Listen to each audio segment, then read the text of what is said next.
Our second question is from a sister, and this is for Sheikh Ismail Mank. Assalam. Dear Mufti Mank, I've been married for nearly 13 years. My marriage life is not easy, and I do not understand, and I understand it's a test from Allah.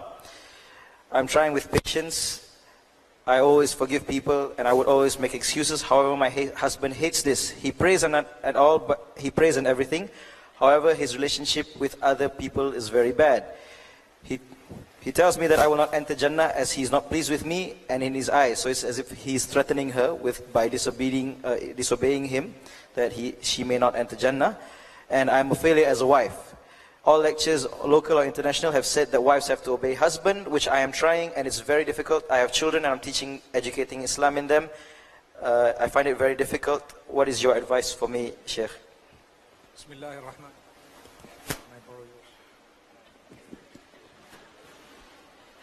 Bismillahir-Rahmanir-Rahim.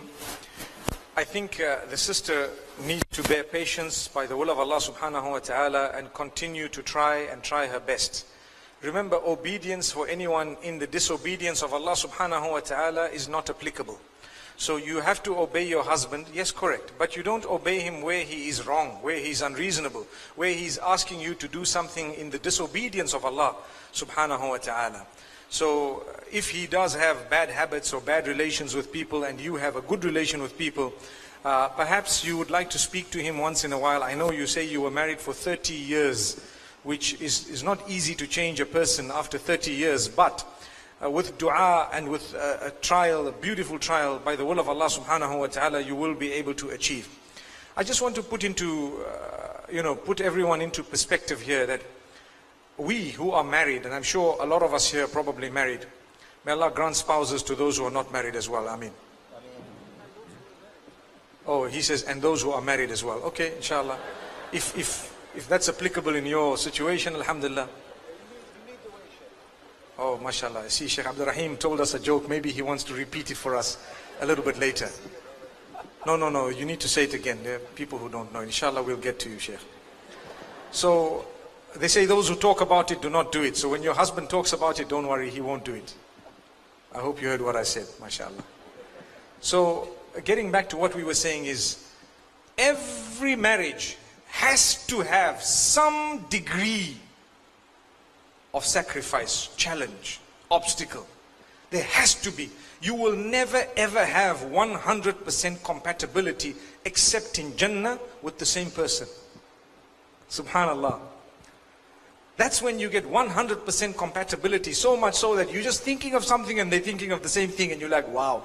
It can happen with a lot of people. I think the maximum maybe that I have seen is perhaps about 90% compatibility, alhamdulillah.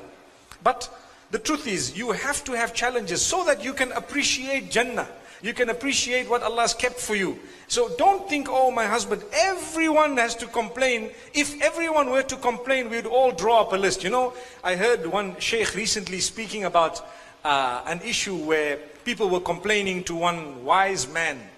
And so the wise man says, okay, every one of you, write down 10 of your major problems in your life. So they all wrote it and they brought it and they put it here. So in the next gathering, he tells them, right, each one of you come here and pick out a set of problems that you are happy with.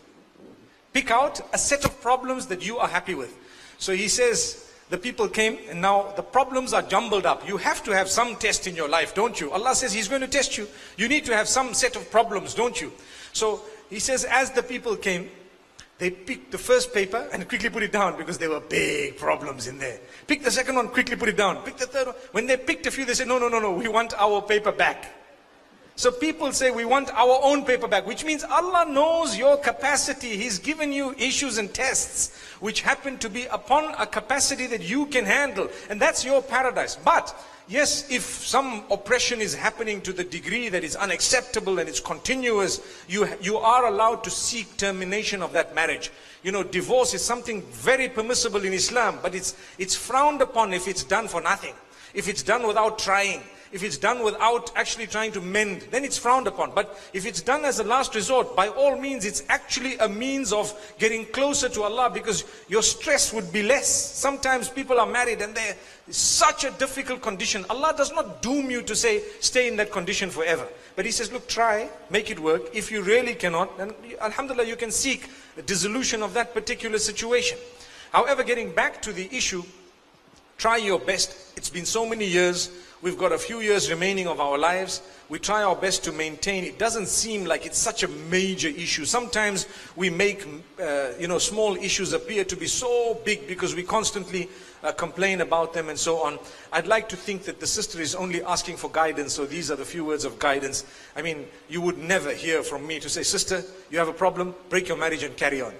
That's wrong. That's not advice. And the reason why I say this is our friends tell that to us.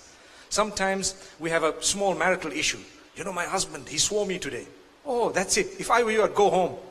But you've been sworn 20 times and you haven't gone home. Why did you give your friend the wrong advice? That's the thing. Why do you want to see them being divorced and sitting sad? Give them advice. Look, the men, they do that. Address the situation. Talk to him. Write him a note. Maybe tell him how much you love him. Do a few romantic things. That's your husband at the end of the day. And, how many of us have actually had a rose that we've put under the pillow for them to just look at and smile? A few, perhaps very few. But then we want to complain that, our marriage lacks romance and so on. And may Allah subhanahu wa ta'ala grant us the ability to work on our marriages and to appreciate the set of tests that we will have within the same marriage. Jazakumullah khair. Ameen.